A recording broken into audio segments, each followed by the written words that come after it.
I can still hear their laughter echoing in that dining room. The way my brothers' faces contorted with amusement at my expense. The patronizing smiles from their wives, even my own mother hiding her chuckle behind a napkin. But I remember most vividly the heavy weight of the briefcase on my lap, the one they hadn't noticed yet, the one that would silence that laughter forever. My name is Sophia Pierce, and at 42, I'd spent my entire adult life being the family disappointment. Not for lack of success. I'd built a thriving consulting business from nothing, but because I hadn't followed the Pierce family plan. No prestigious law degree like my older brother James, no surgeon husband like my younger brother Michael's wife, no grandchildren for my mother to brag about at her country club luncheons.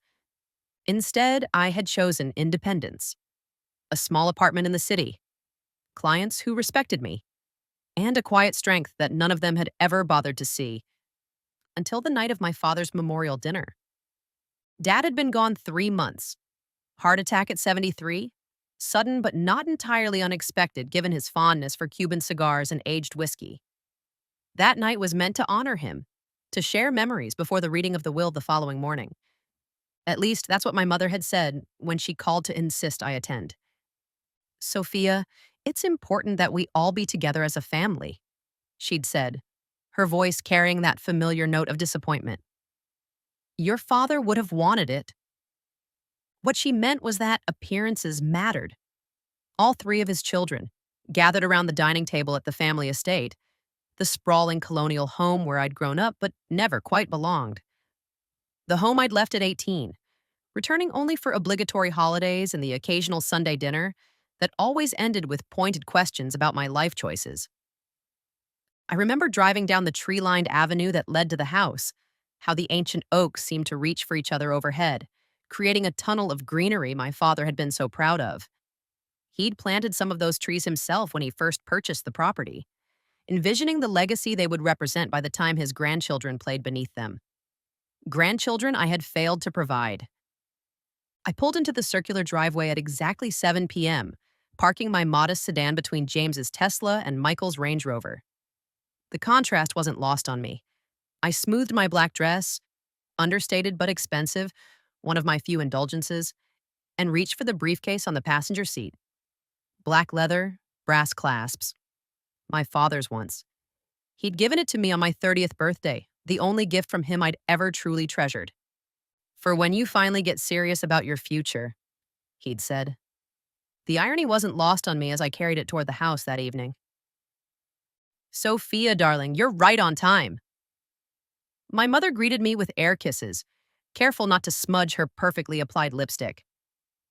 At 70, Catherine Pierce remained intimidatingly elegant. Her silver hair swept into a chignon, pearls gleaming at her throat. Her eyes flickered to the briefcase, but she didn't comment. The others are already in the living room. I followed her through the foyer, my heels clicking against marble floors polished to a mirror shine. The house smelled of lemon polish and the lilies my mother always ordered for special occasions. Some things never changed. Family photographs lined the hallway, carefully curated moments from our collective history. James at his law school graduation, my father's arm around his shoulders, both wearing identical proud smiles. Michael's wedding to Stephanie, the entire family perfectly arranged on the church steps. Even a few obligatory shots of me, receiving my business degree, standing awkwardly at company functions, though noticeably fewer and smaller than those of my brothers. It was a gallery of the family narrative, carefully maintained by my mother's selective memory. What wasn't displayed were the messy parts. James's first divorce before Victoria, Michael's stint in rehab for prescription pills, or the time I'd saved my father's pet project from collapse when his development team had miscalculated costs, a victory Howard Pierce had claimed as his own brilliant foresight at the board meeting. James stood by the fireplace, tumbler of scotch in hand, deep in conversation with his wife Victoria. He glanced up as I entered, offering a distracted smile that didn't reach his eyes. Soph, you made it. He used the childhood nickname I'd long outgrown, the one that made me feel 16 again. We were just discussing Dad's estate. I was telling Victoria not to worry about the summer house in the Hamptons. I'm fairly certain Dad left it to us. Victoria smiled, all perfect teeth and calculated warmth. It would be lovely for the children, wouldn't it? Summers by the water, just like your father always wanted for his grandchildren. The emphasis on grandchildren was subtle but unmistakable, a reminder of what I hadn't provided.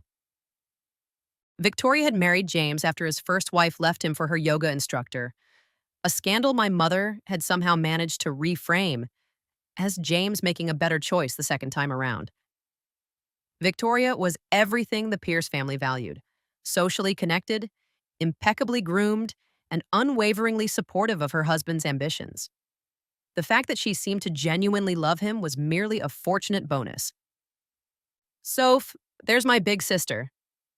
Michael crossed the room, pulling me into a hug that felt more performative than genuine. At 38, he was the baby of the family, the charming one, the one who could do no wrong despite his business failures and the rumors about his gambling debts. What's with the briefcase? Did you bring work to a family dinner? He laughed, drawing attention to it. I placed it carefully beside the armchair. Just some papers I need for tomorrow. Always the serious one. He teased, but there was an edge to his voice. Michael had never understood my dedication to building something of my own. In his world, success was measured by what you could extract from others, not what you created. His wife, Stephanie, joined us, martini in hand. Sophia, that dress is so sensible. Very you. Her smile was sweet as antifreeze. She wore a designer dress that probably cost more than my monthly mortgage payment, her blonde hair arranged in what she called casual elegance, but had clearly taken hours to achieve. Stephanie had been a surgical nurse when she met Michael. That's how she'd met her surgeon boss, who happened to be my brother. Their relationship had begun as an affair while he was still married to his first wife. Another family scandal neatly sanitized by my mother's social engineering. Before I could respond, my mother announced dinner was served. The dining room was exactly as I remembered. Mahogany table stretching beneath a crystal chandelier, silver candlesticks casting flickering light over bone china, and heavy sterling. Dad's chair at the head of the table remained empty, a theatrical touch that was pure Catherine Pierce. I took my usual place, the briefcase now resting against my leg under the table. Its presence was oddly comforting as the housekeeper began serving the first course. So, Sophia, James began once we were all seated. How's that little consulting business of yours? Still advising startups on, what is it again? Organizational efficiency. The dismissive way he said little consulting business made my jaw clench. Pierce Efficiency Solutions employed 27 people and had a 7-figure annual revenue. Hardly a hobby operation. But in the Pierce family hierarchy, anything less than a multinational corporation with your name on the building was considered dabbling. Still growing, I replied, spreading my napkin across my lap. We added 3 major clients last quarter. That's nice. His tone suggested it was anything but. I just closed a 7-figure deal with Gentech. Dad would have been proud. It's exactly the kind of corporate expansion he always pushed for at Pierce Holdings. Yes, James handles the firm's biggest accounts now, Victoria added. Senior partner by 45, just like your father predicted. My mother nodded approvingly. Your father always said James had the Pierce business instinct? What my father had actually said was that James had the Pierce appetite for power, but I kept that correction to myself. The soup before me suddenly seemed less appetizing. And Michael's medical supply company is negotiating a merger? My mother continued. Tell Sophia about it, dear. Michael launched into a detailed explanation of a deal that, to my trained ear, sounded precarious at best and fraudulent at worst. But I smiled and nodded, playing my assigned role of the supportive yet lesser sibling. What about you, Soph? Michael asked when he finally paused for breath. Any exciting developments in your life? New boyfriend, perhaps? Mom's been worried you'll end up alone with all those spreadsheets and efficiency reports. I felt rather than saw my mother stiffen beside me. I merely mentioned that at your age, Sophia, opportunities for family become more limited. The familiar burn of humiliation crept up my neck. 42 and still being treated like a disappointing teenager. Actually, I said carefully, I've been quite focused on something Dad asked me to handle before he died. That caught their attention. James's fork paused halfway to his mouth. What are you talking about? Dad didn't ask you to handle anything. He did, actually. I took a sip of water, buying time, feeling the weight of the briefcase against my leg. We had several meetings in the months before his heart attack. That's impossible, my mother declared. Howard told me everything. He would have mentioned meeting with you. The dismissal in her voice was so familiar it almost didn't sting. Almost. Nevertheless, we met regularly on Thursdays. His idea, not mine. Thursdays? James frowned. Dad had standing golf games on Thursdays. He canceled them for 6 months before he died. A silence fell over the table, broken only by the quiet clink of silver against china as the housekeeper cleared the soup bowls. Well, Michael finally said with a forced laugh, if you were having secret meetings with Dad, what were they about? Did he ask you to reorganize his sock drawer? Apply your famous efficiency principles to the household staff? Stephanie giggled, a high, nervous sound. Maybe he needed help with his iPhone. Sophia's good with those little technical problems, aren't you? The laughter spread around the table like a virus. Even my mother's lips twitched upward, her loyalty to her sons overriding any maternal instinct to defend her daughter. I let them laugh, let them exchange knowing glances, secure in their belief that Howard Pierce would never entrust anything of importance to his disappointing daughter. Let them enjoy this moment of superiority, because I knew what was in the briefcase. Actually, I said, my voice cutting through their amusement, Dad asked me to conduct a complete audit of Pierce Holdings. The laughter stopped abruptly. James's face flushed crimson. What? He suspected financial irregularities. I kept my tone conversational, as if discussing the weather rather than dropping a bomb on the family dinner table. He asked me to investigate discreetly. That's absurd, James spluttered. I run the financial side of the company. If there were irregularities, I would know about them. Unless, I said softly, you were the one creating them. My mother set down her wine glass with excessive care. Sophia, this is hardly appropriate dinner conversation, especially tonight when we're honoring your father's memory. I agree. I met her gaze steadily. Dad valued truth above all, even uncomfortable truths. Michael leaned forward, his charm dropping away to reveal something harder. What exactly are you implying about James? Not just James. I glanced between my brothers. Both of you, actually. The air in the room seemed to thicken. I reached down and lifted the briefcase onto my lap, its weight reassuring. This is ridiculous, James said, but his voice lacked conviction. Dad would never go behind my back. He did when he realized money was disappearing from company accounts. I clicked open the briefcase latches. And from his personal holdings. I remembered the day my father had first called me to his office, how uncomfortable he'd seemed. Howard Pierce was not a man who admitted mistakes easily, especially to the child he'd always viewed as most expendable. I need someone with fresh eyes, he'd said, avoiding mine. Someone who understands systems analysis. What he meant was someone who wasn't already compromised, someone outside the inner circle of power, someone with nothing to lose, someone like his overlooked daughter. I've heard enough of this slander. James threw his napkin down. Mother, are you going to let her ruin Dad's memorial dinner with these accusations? Catherine Pierce looked torn between her usual role as peacekeeper and something else. A flicker of curiosity, perhaps, or the first whisper of doubt.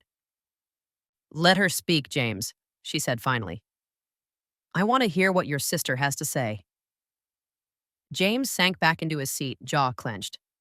Michael fidgeted with his water glass, suddenly unable to meet anyone's eyes. I opened the briefcase and removed a thick folder. For the past decade, James has been systematically diverting funds from Pierce Holdings into a series of shell companies, beginning small, amounts that wouldn't trigger audits, and gradually increasing. Last year alone, it was just over $4 million. The folder contained meticulous documentation, Bank transfers, falsified invoices, corporate registrations for companies that existed only on paper. 6 months of painstaking investigation, following the money trail through a labyrinth of financial sleight of hand. How dare you? Victoria hissed, but there was fear behind her indignation. I continued as if she hadn't spoken. Michael, meanwhile, has been falsifying loan documents using Dad's signature. 3 million from Dad's personal accounts, supposedly for his medical supply business. Money that went directly to cover gambling debts. Stephanie's face crumpled. Michael, tell me that's not true. Michael's silence was answer enough. This is character assassination, James declared, standing again. Based on what? Some paperwork you claim Dad asked you to compile? Convenient that he's not here to confirm your story. I extracted a sealed envelope from the briefcase.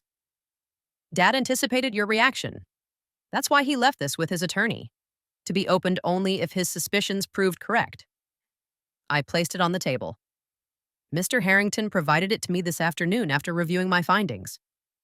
My mother reached for the envelope with trembling fingers. This is Howard's handwriting. Open it, I said quietly. She broke the seal and unfolded a single sheet of heavy stationery. The room fell silent as she read aloud. To my family, if you are reading this, it means my worst fears have been confirmed. James and Michael have betrayed not only my trust, but the legacy I built for all of you. Sophia has provided the proof I suspected existed, but hoped would not. I've asked her to handle this matter with the discretion and intelligence she has always shown, despite how little credit she has received from this family, myself included. My mother's voice wavered, but she continued. I've made arrangements to protect Pierce Holdings from further damage. By the time this letter is read, Sophia will have implemented the necessary changes to company structure and oversight. My attorney has modified my will accordingly. James gripped the edge of the table, knuckles white. Changed his will? That's impossible. The reading is tomorrow. The will was updated 3 weeks before his death, I said. Mr. Harrington has had the new version all along. What changes? Michael demanded, his charm completely evaporated now. What the hell has she done? Our mother continued reading, her voice barely above a whisper. James and Michael will retain their positions at the company, contingent upon full restitution of the funds they've misappropriated and acceptance of oversight from the board of directors, now chaired by their sister. Sophia will hold controlling interest in Pierce Holdings, effective immediately. I watched the blood drain from James's face. This decision is not made lightly, nor is it meant as punishment. Rather, it is recognition of the truth I was too blind to see for many years, that Sophia's judgment, integrity, and business acumen exceed those of her brothers. My only regret is that it took such betrayal for me to appreciate the daughter who has proven herself worthy of the Pierce name not through entitlement, but through merit. My mother looked up from the letter, tears tracking silently down her carefully powdered cheeks. In her eyes, I saw the first genuine respect she'd shown me in decades. I removed the remaining documents from the briefcase and placed them on the table. These detail the full extent of the financial misconduct and the steps required for restitution. There are also criminal implications which Dad preferred to handle within the family if possible. Criminal? James collapsed back into his chair. You can't be serious. Deadly serious. The choice is simple: restitution and oversight or prosecution. You'd send your own brothers to prison? Michael asked, his voice breaking. You stole from our father, I replied evenly. What did you think would happen when it was discovered? If, James corrected, desperation creeping in. If it was discovered, who says anyone would have found out if you hadn't gone digging? Dad found out. That's why he came to me. Not to James, his golden child. Not to Michael, his charming baby boy. To me, the daughter you all dismissed as unimportant. I closed the briefcase with a decisive click, because he knew I would do what needed to be done, regardless of personal feeling. Victoria turned on James, her perfect composure shattered. You said those accounts were legitimate investments. You promised me the beach house. Michael, how could you? Stephanie was openly crying now. The children's college funds, was that gambling money too?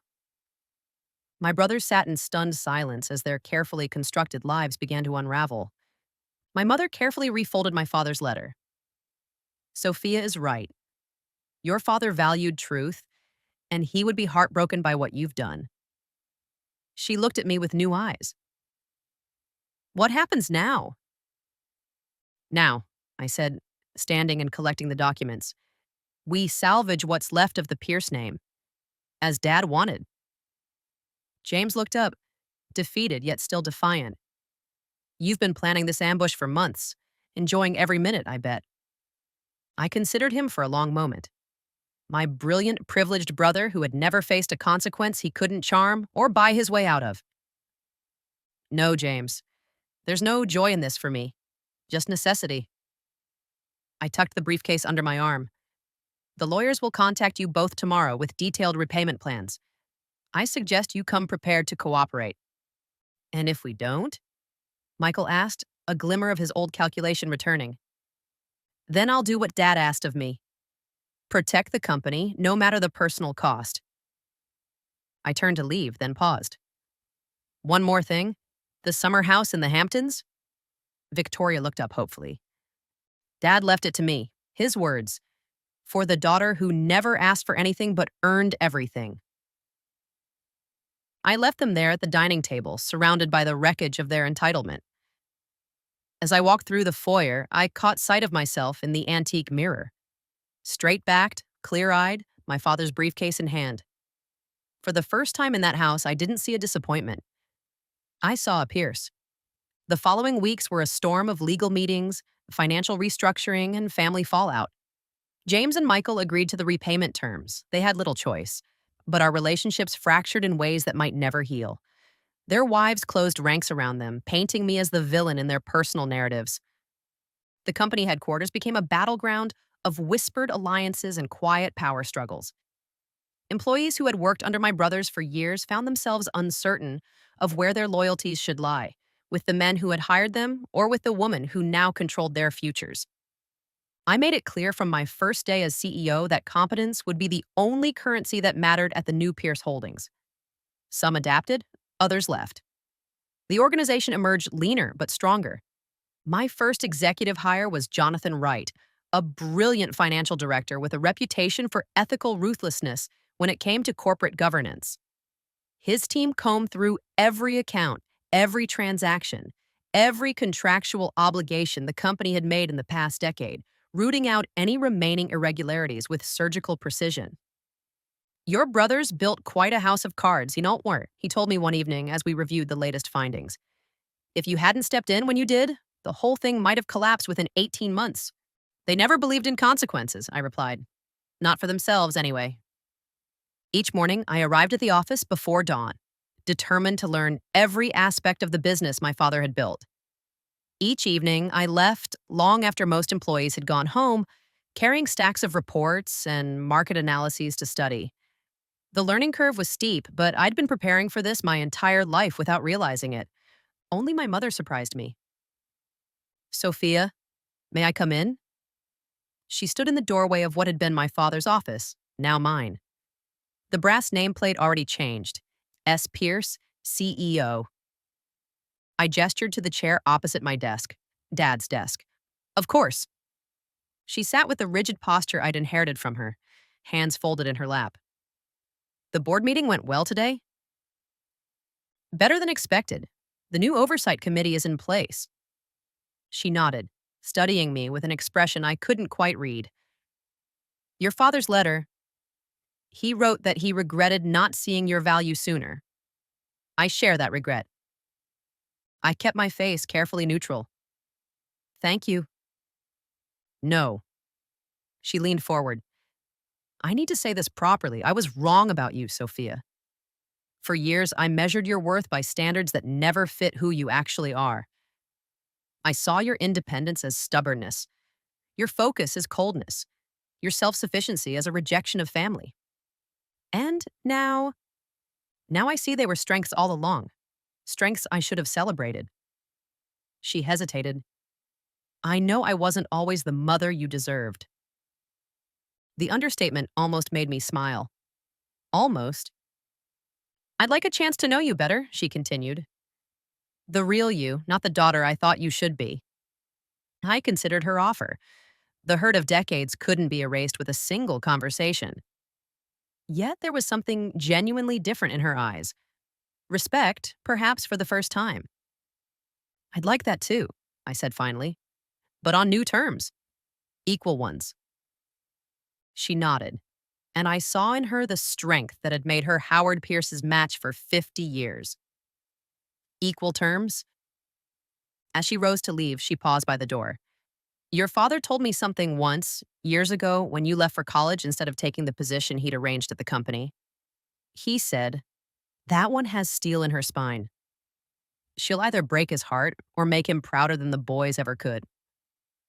And which was it in the end? My mother smiled sadly. Both, I think. But the pride won out. She straightened, composure returning.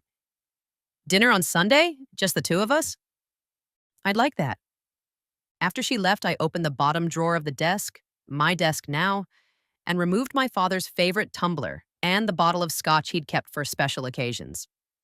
I poured a finger's worth and raised it toward the photo of him on the bookshelf. I wish you trusted me sooner, I told his smiling image.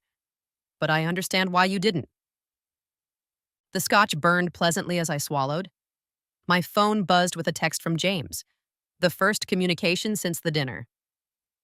Board approved the restructuring plan. Restitution payments will start next week. This doesn't mean I forgive you. I didn't expect forgiveness. Hadn't asked for it. What I'd done wasn't about settling scores, but setting things right. My assistant knocked gently on the open door. Ms. Pierce, your 3 o'clock is here. Thank you, Megan, and it's Sophia, remember? She smiled. The senior partners are still adjusting to calling you Miss Pierce instead of just Howard's daughter. I thought I should practice. I laughed, surprised by how good it felt. Fair enough. Megan had been with me since the beginning of my consulting firm, a recent business school graduate with a sharp mind and unflappable demeanor.